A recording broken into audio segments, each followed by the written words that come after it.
Bonjour à toutes et à tous et bienvenue dans ce nouvel épisode qui sera dédié à la relation fournisseur tournée vers l'industrie. Alors j'accueille aujourd'hui Stéphane qui va nous partager son avis d'expert sur notre sujet du jour. Bienvenue Stéphane, est-ce que tu peux te présenter, nous dire quelle a été ta formation, ton parcours professionnel et ce que tu fais aujourd'hui ? Bonjour Léa, merci de me recevoir. Donc, je m'appelle Stéphane Douce, je suis le fondateur de Cobaye. J'ai un parcours professionnel passé exclusivement dans l'industrie, sur le métier des achats au sens large, achat, approvisionnement, qualité, fournisseur, pour différents secteurs d'activité. Depuis notre intégration au sein du groupe Oxalis en 2022, je suis responsable de la business unit Cobaye au sein du groupe Oxalis. Merci Stéphane, et justement, est-ce que tu peux nous présenter Cobaye en une phrase ? Donc la plateforme Cobaye a pour vocation de gérer tout ce qui échappe usuellement à un ERP dans l'industrie, au niveau des processus achats tels que le sourcing ou au niveau des processus qualité fournisseur tels que la gestion des non-conformités ou les évaluations fournisseurs. Super, merci Stéphane. Alors on va maintenant rentrer dans le vif du sujet. Je vais te poser quelques questions Stéphane pour déjà contextualiser un peu notre sujet du jour.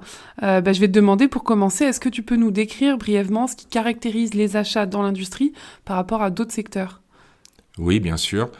Dans l'industrie, on va retrouver une particularité majeure qui est la structure de coût, en fait, dans le sens où un industriel consacre en moyenne la moitié de son chiffre d'affaires à ses achats.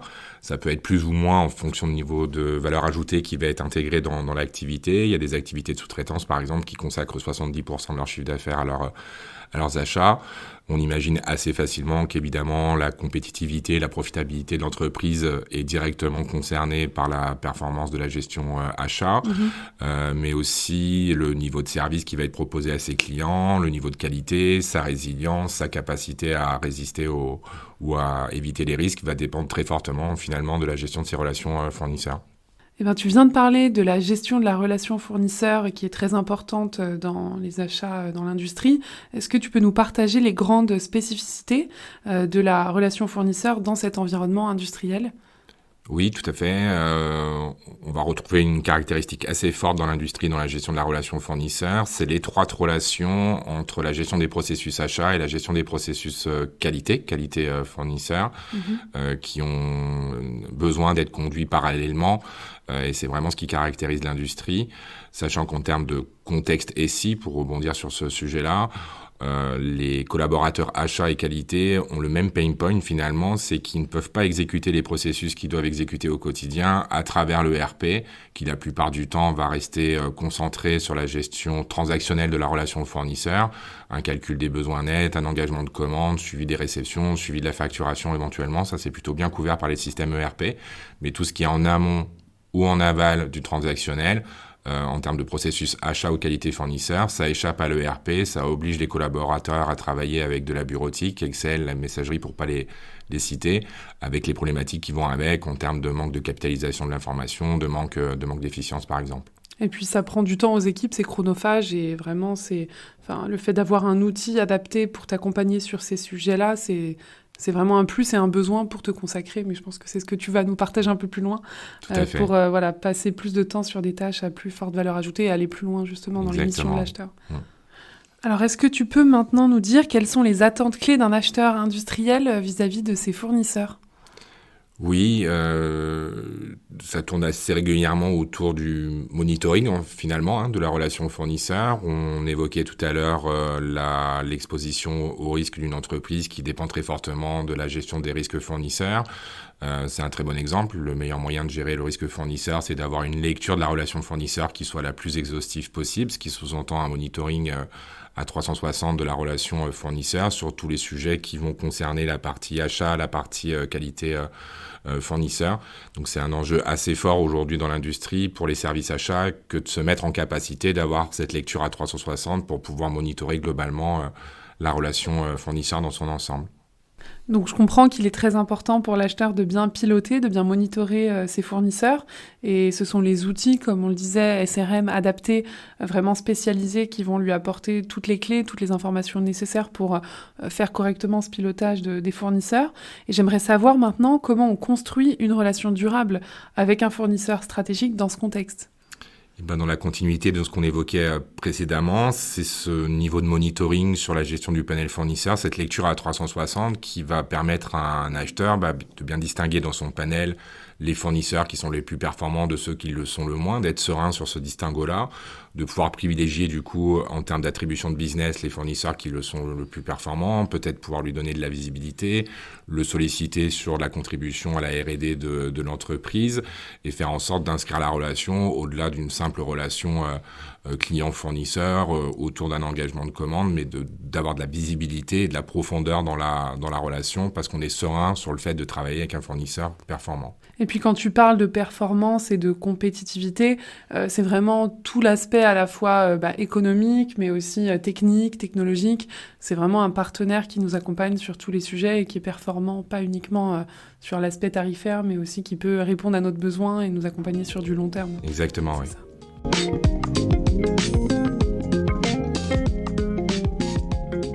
J'ai une autre question pour toi. Est-ce que tu peux me dire comment sont gérées les situations de dépendance ou de monopole fournisseur assez fréquentes dans certaines branches industrielles ? Oui, effectivement, c'est une caractéristique dans l'industrie. On a affaire à des achats de production, donc il y a des aspects techniques et technologiques qui caractérisent ces portefeuilles-là, qui peuvent constituer des barrières à l'entrée finalement pour pouvoir référencer des nouveaux fournisseurs. En rajoutant à ça le fait qu'il y a énormément de concentration sur le marché aujourd'hui, tout secteur d'activité confondu, je pense, qui fait qu'il y a beaucoup de croissance externe et donc un nombre d'acteurs qui réduit par filière. Donc c'est un contexte avec lequel il faut faire, c'est comme ça, et ça remet en exergue la problématique de l'acheteur en fait finalement, c'est-à-dire qu'il va devoir être de plus en plus soutenu dans ses démarches de sourcing pour faire en sorte de pas subir, mais de se mettre en capacité d'être proactif au maximum, de pouvoir identifier des nouveaux fournisseurs, ce qui va reposer la problématique de libérer du temps pour pouvoir l'affecter à ce genre de tâches qui est indispensable pour éviter de subir les contraintes du marché. Ouais, c'est ce qu'on disait tout à l'heure finalement. Et tu peux peut-être nous dire 2 mots sur l'étroite relation avec la R&D qui est nécessaire dans ce contexte ? Alors on va l'avoir en amont et en aval en fait finalement. En amont parce qu'évidemment on aura tout intérêt à solliciter l'expertise des fournisseurs sur les projets de R&D de l'entreprise. Et on l'aura également en aval aussi pour challenger des designs existants, ce qu'on appelle du redesign to cost par exemple, où une entreprise sur la base d'une conception initiale a besoin de retravailler sa conception pour s'adapter à des contraintes marché, positionnement prix par exemple, où il va falloir manœuvrer une démarche de redesign to cost, où là, à nouveau, on va pouvoir ressolliciter le fournisseur dans une logique d'optimisation et de contribution à la R&D et plus globalement d'innovation. Et la qualité dans tout ça, est-ce que tu peux nous dire si c'est selon toi un levier de négociation ou un prérequis absolu ? Un levier de négociation, pas forcément. Un prérequis, c'est certain. On peut pas manœuvrer un processus achat sans embarquer la qualité. Si on veut onboarder un fournisseur, par exemple, on pourra pas le faire de manière autonome aux achats sans considérer les processus qualité qui vont avec. Bien souvent, la qualité a la responsabilité de l'aspect contrôle de la conformité avec ses propres doléances en interne, mais aussi avec des aspects réglementaires. Donc, c'est important que le binôme achat-qualité fonctionnent ensemble dans le même timing pour tous les processus qui vont aller dès le démarrage de l'onboarding du fournisseur jusqu'au suivi de la performance du fournisseur. On constate que dans des secteurs d'activité, ce sont des processus qui sont très structurés. Dans l'automobile, par exemple, les processus PIPAP ou APQP sont des processus très structurés, très lourds, très chronophages, qui reposent à nouveau la question de l'efficience qu'on évoquait tout à l'heure. Mais ça démontre bien la nécessité de manœuvrer les deux processus, achat et qualité fournisseur, en parallèle. Et PIPAP et APQP, pour nos auditeurs qui ne connaissent pas les acronymes, est-ce que tu peux juste nous dire de quoi il s'agit ? C'est des dossiers qualité qui sont constitués, par exemple, au niveau du PIPAP pour la qualification du couple article-fournisseur. Donc on va très loin dans les procédures qualité, c'est-à-dire qu'on se pose la question de référencer un fournisseur, mais une fois qu'il est référencé, on va se poser la question du produit qu'on va lui attribuer. Et à chaque produit attribué, on va mener une démarche qualité qui va permettre de structurer un dossier qualité sur le couple article-fournisseur. Ok, très clair. Merci Stéphane. Alors, on a abordé les challenges rencontrés par les équipes achats et qualité pour monitorer les fournisseurs, piloter la relation sur la durée. Est-ce que tu peux nous dire, selon toi, de quoi les entreprises ont besoin pour relever ces défis ? L'enjeu principal, il tourne beaucoup autour du temps, en fait, finalement, parce que les entreprises, de surcroît dans le contexte actuel, ne sont pas dans une position où elles vont pouvoir facilement faire levier sur le recrutement. Et en tout état de cause, elles ne feront pas levier sur le recrutement en n'ayant pas répondu préalablement à la question de « est-ce que mes processus sont efficients ?»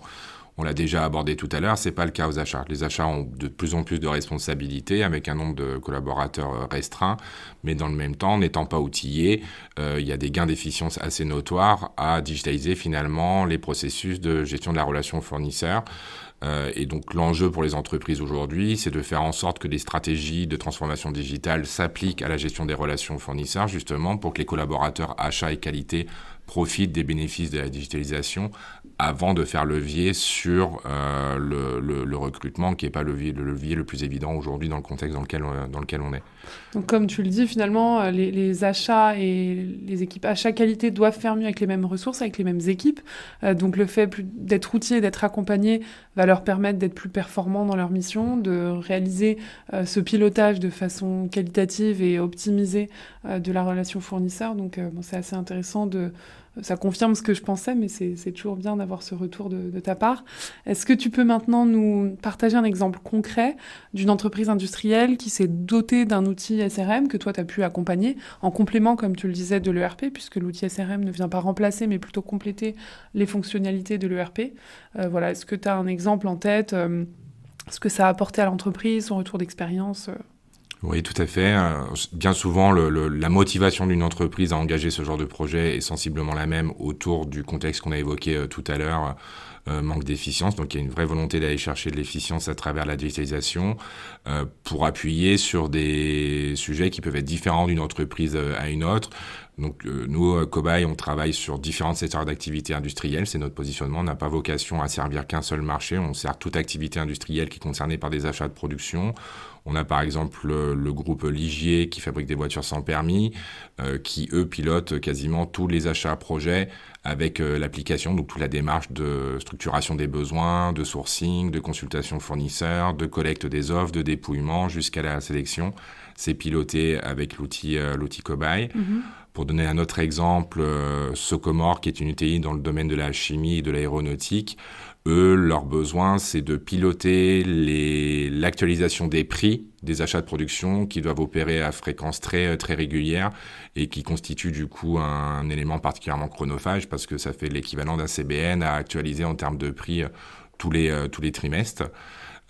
Et pour donner un autre exemple sur un autre sujet, Ensol Nexeya dans le domaine de l'électronique et de la défense, qui eux sont plutôt orientés sur la qualité fournisseur avec l'outil, avec notamment la gestion des évaluations et des plans d'action associés aux évaluations fournisseurs. Oh, super, merci Stéphane. Donc j'ai même 3 exemples pour le prix d'un avec des contextes différents, des secteurs différents et des fonctionnalités finalement déployées différentes. Donc ça montre bien un peu l'étendue de ce que proposent les outils SRM pour compléter l'ERP avec on peut finalement selon son besoin, son contexte, souscrire à différentes fonctionnalités. C'est assez intéressant d'avoir ce retour-là. Alors, on arrive à la fin de l'épisode. Je vais te poser une dernière question en conclusion. Quel message clé tu veux que les auditeurs retiennent de notre échange du jour ? Eh bien, c'est un peu ce qu'on a évoqué précédemment. On a compris, je pense, que c'était difficile dans l'industrie de manœuvrer la relation fournisseur sans considérer sur le même plan les aspects achat et les aspects qualité de la relation fournisseur.